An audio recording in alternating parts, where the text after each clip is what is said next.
Have you ever heard about the Unkillable Demon Lord setups that allow you to go all the way up to 50 rounds and not have to bother about anything? It's just going to automatically get you the maximum reward on any level. Well, today we're going to be reviewing one of the key champions that most of these Unkillable teams on the Clan Boss are going to be using, the Painkeeper. So let's get into it. Before we go any further, please go ahead and check out Aptoide if you haven't done so yet. It's going to be allowing you to get yourself massive amounts of bonuses whenever buying anything in Raid Shadow Legends through Aptoide.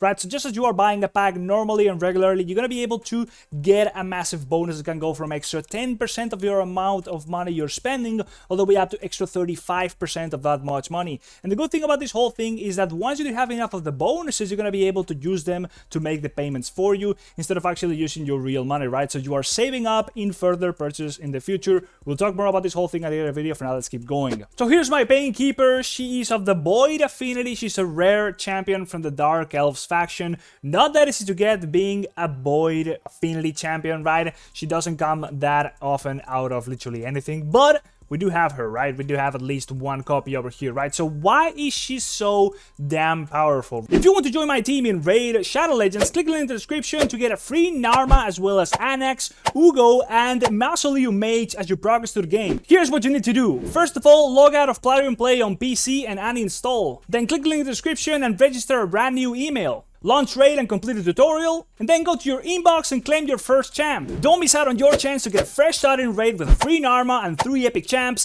Click on my link right now. You're gonna be seeing that her reviews are overall pretty decent. She does shine particularly, of course, on the Demon Lord, and if you're not really familiar with the Unkillable comps for the Demon Lord, I'm not gonna be doing one for this video for the sake of it because I don't really have the key pieces to put it together. I will eventually be getting there, but I recommend you to check out some other video if you are interested in how the whole thing is going to be working together. But today, if you already have a little bit of knowledge, we're going to be learning about how to build the Painkeeper as well as what she does, right? So we are still in the process of building her up. It's going to be perfect for the setup of this video as we're going to be going through the review, right? So first and foremost, what does she do, right? Why is she so damn important? And the answer is literally her A3, right? The A3 reads as follows: decreases the cooldown of all ally skills by 1 turn. This skill can have its cooldown reduced by other skills that reduce cooldowns by 1 turn, meaning that you can also have somebody else reduce the cooldown of the skill, and therefore this is also going to keep on rolling as quick as possible, right? That is the whole idea. It is a 4-turn cooldown,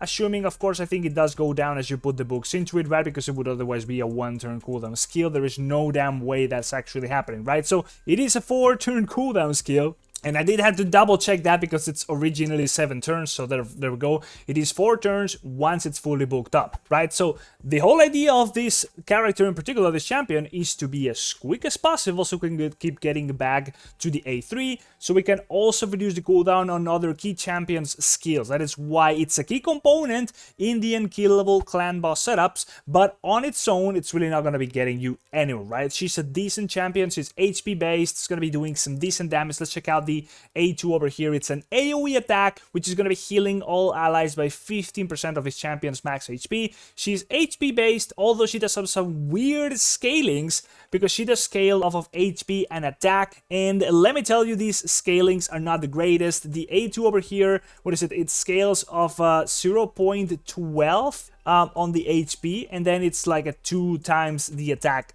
scaling in the form of damage, right? So it is pretty damn terrible. Overall in Hell Hades, it's given a just overall rating of weak. And then we do have the A1 as well, which is a double hitter, which is going to be filling this champion's turn meter by 10%. So she is going to be decently quick off of this A1, as she's going to be getting the turn meter filled a little bit, right? It's going to be filling just simply 10%. It's not going to be 10% per each attack, and therefore, yeah, it's just a little bit of extra speed, right? The scalings, once again, not really the greatest. She's not going to be doing too much single target damage. We're going to be quite appreciative of this AoE healing, as you want to be building her up to be very tanky, right? You want to be having as much HP as possible, and we'll get to the gearing in a moment so we can just address these certain stats and stuff like that, right? So then we have the aura, just ally HP increased in faction creeps. You're most definitely going to be able to use her quite decently for the faction wars, being of the Dark Elf section. She being a rare champion as well is going to be allowing you to get some advanced quests done decently easy. Well, there's one advanced quest which requires you to be using a rare champion in a Faction Wars run. And then we do have the Phantom Touch here running as a blessing, which is a recommended one. It's going to be allowing us to do a little bit of bonus damage, and just that's literally just going to be it. The bonus damage is just going to be decent on her, as she's going to be doing quite a little bit of AoE, but again, she's not really going to be our DPS dealer, damage dealer anyways. It is simply going to be another instance of extra damage we can get off of her, and of course we do want all the stats from her, which are always going to be the same no matter the blessing, right? So we're always going to be getting this same setup, right? So those are her skills, right? That is how she shines. Let's get onto the stats, right? Now, we mentioned we want to be cycling through that A3 as much as possible, and you can already kind of get an idea of what I'm doing here with the gear, right? She's very much in the works, but we already got double speed on her. She's already approaching a decent amount of speed. We want to be going as much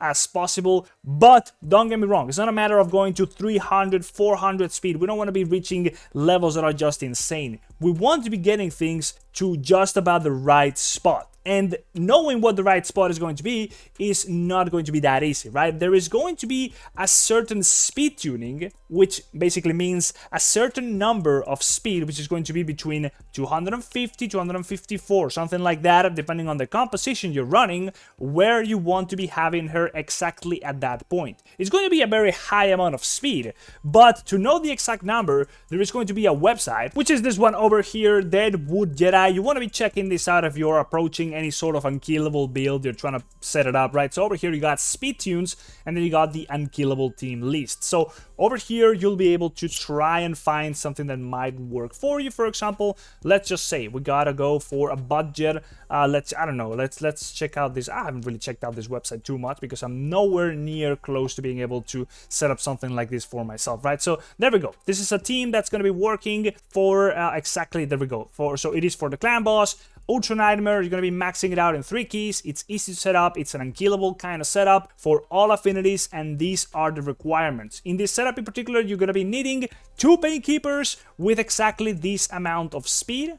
So it is pretty strict, as you can already see, and then you're going to be needing some other key components, right? So the way this is going to be working is, of course, very depending on the teams you're going to be setting up, right? So again, I encourage you to check out this website if you're trying to do any of these setups for yourself. Building up this champion just right away without really checking out every other item, or rather component that I do need to assemble the unkillable setup is really not getting me anywhere at the moment, right? But it's already a good start to have a decent amount of speed, and that is exactly what I am going for, right? I'm just looking for pieces which are going to be rolling a decent amount of speed. So we got wide high speed over here, we got a double roll of speed over here as well, we got this is just a placeholder. I actually got to remove this. So in this we have another double speed roll with a max roll as well on the glyph, as well as HP percentage, right? So what exactly do we want on this champion? It's going to be a speed all the way. First and foremost, the #1 priority. You need to be hitting the speed tune depending on the kind of composition you're going to be setting up. Secondly, and the second most important stat is going to be HP percentage.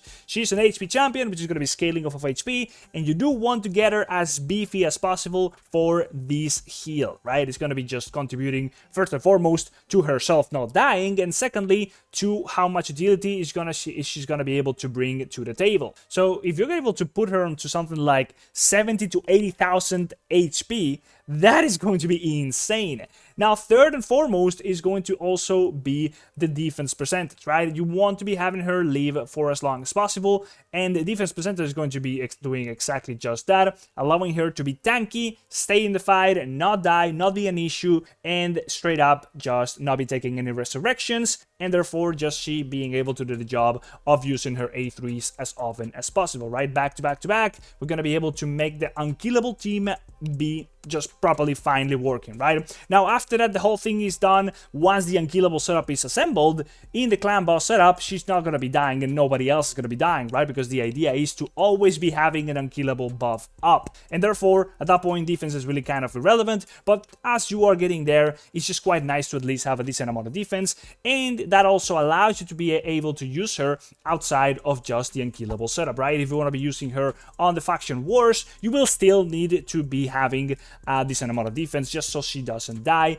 Now, she does not need any accuracy, and that is a big plus because she does not have any effects that are going to be negative to the enemies, right? So there is no turn meter decreases, there is no debuffing, there is no nothing, no buff stealing, so it's just a little bit of damage, and she fills her own turn meter, a little bit of damage, and she does a healing to the team, not the enemies, so the enemies are totally irrelevant. And again, she's going to be decreasing the cooldown of her own allies, and therefore there's absolutely no synergies with the enemy, or rather effects that affect the enemy, so there is no accuracy required. And after that, it's just going to be a matter of, are you kind of able to scale up her damage a little bit, right? So you can get a little bit of attack, which is not going to be terrible. I mean, she does have a decent scaling on the attack over here. The crit rate is going to also be quite nice. Not sure if the healing from the A2 over here can crit. If it does, then the more crit rate, I should double check that one. But anyways, the crit rate is always going to be nice. It's just the first and foremost thing you should be doing when you're trying to scale up the damage of anybody, right? So if you are at the point where she's already beefy and speedy enough, well, might as well try and go for a little bit of crit, so you do have a little bit of extra damage. Now, depending on the comp you're going for, it's going to be harder or easier to reach the amount of speed you need for that speed tuning sweet spot. And just so you kind of keep it in mind, there is no substats for speed on the accessories like the ring and the necklace, although there is some on the banner, right? So besides that, rings and accessories are kind of just going to be for the HP, the defense, and the crit rate, or whatever you can get out of that. There is also no crit rate actually on the necklace nor the ring. But anyways, the banner is the only spot where you can actually get some speed, and it's really not gonna matter if you get any accuracy on the banner. So yeah, just go for a little bit of survivability wherever you can. The most important thing, of course, is going to be to hit your speed boots, right? That is where most of your speed is going to be coming from in an easy manner. Everything else is going to be the substats you're able to roll on the rest of your gear. So it's kind of mandatory to roll a speed boots, main stat boots, which have speed, and then you don't really need to go for a triple, or rather, yeah, triple speed set. It's going to be helping, right, just to be getting higher amounts of speed. But again, look at that speed, right? If we are going to for like 188 and the team that I already showed you, we wouldn't really need to go that overboard, right? There might be teams where you want to be having a Painkeeper be at like 250 speed, right? So it really depends. It really depends for the kind of situation you do need, but otherwise it would always be a nice idea to have speed boots. And if you kind of are overkilling the amount of speed with those speed boots, then anything else is going to be helping you to get some more defensiveness, so some HP percentage, defense percentage, all that good stuff is going to be just nice. I'm probably not going to go too in-depth with the relics you want to be equipping. I am kind of thinking that if you're going to be using something like, for example, this, which is going to be increasing the effects of the turn meter boost to the allies, you might be screwing up the speed tunings for your unkillable team, right? So if you're putting this onto her, since she's gonna be getting a little bit of a turn meter feel from the A1, that could potentially make things unbalanced and actually make the unkillable team not work. So I'm kind of against advising to set up anything that's going to be boosting her turn meter feeling on here a little bit. I would otherwise just go for something that is going to be giving her bigger stats. So anything that's going to be contributing decently to what she needs. Some HP would always be nice, and some defense would always be nice, right? So something like this, even though there might not be any ally protection,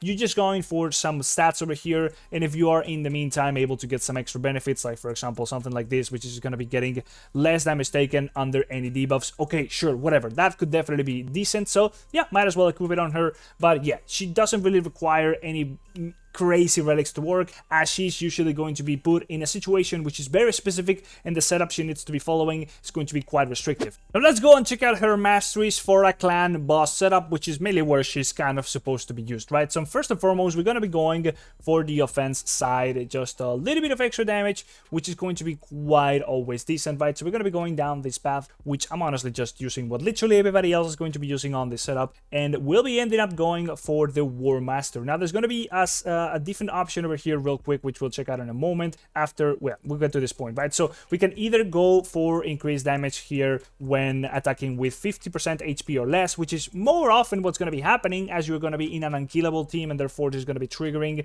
pretty much all the time. Or you can just like use this when you're in full HP, which not really going to be happening, right? So otherwise, I'm thinking it's more likely you're going to be ending up using or getting more benefit out of this, as you will be very low when in an unkillable team. You will pretty much be just about to be killed, but not quite. Now, we will also be going over through this side and just getting a little bit of HP onto the support side. Then we will also be increasing the value of the heals, as she's going to be doing a little bit of that. We'll be getting a little bit more healing over here with the shielding, and then finally we'll be getting with increased amount of healing and the value of the shield buffs if the target has whatever, right? So she might be having any amount of debuffs placed on her, and finally we get a little bit of speed for any dead ally, which, I don't know, it's gonna be decently useful in, I don't know, like a faction war setup, but on an unkillable team, it's not really gonna be having any role to play. Finally, we would go for the War Master, but we don't have enough ascendancy level yet, which is not 6 stars, that's really just it, so we cannot equip it yet, but that would be what I would build on her. I would recommend you once again to go ahead and check out Deadwood Jedi if you're in any shape or form interested in setting up an unkillable team, so you can just keep on farming Ultra Nightmare every single time with just like, you can just automatically get that thing done instantly, right? As this comps are just going to be getting that done for you insanely quickly, right? It does take some work to actually set it up, but once you do have all the key pieces and components put together, you're going to be able to just reap all the benefits, right? If you've made it all the way up to the end of the video, I really encourage you to check out Aptoide. It's going to be allowing you to get yourself bonuses whenever buying anything in Raid Shadow Legends through Aptoide. Those bonuses can go from extra 10% of any amount of money you're spending in the game, all the way up to extra 35% of that much money. And the good thing about the bonuses is that you can then go ahead and use them to buy the things for you instead of actually using your real money. So you're just going to be able to save up in further purchases as you are buying things that you would otherwise be buying anyways in the game, right? You can find out how to set it up on your Android devices like a PC and BlueStacks emulator, or just your Android phone very easily by following the link down there in the description. And if you go ahead and use my code, which is going to be somewhere up here in the screen, and input it into the Aptoide wallet, which again will be all explained about how to set it up down there in that link, then you're going to be able to get an even bigger bonus from the get-go, flat 5% bonus for literally ever. Just put it in there, and here in the wallet you will also be able to see your purchase history as well as how much bonus you currently have accumulated. So that's literally it, guys. Hopefully you enjoyed the video. Like, subscribe, and I'll see you on the next one. Bye bye. See you.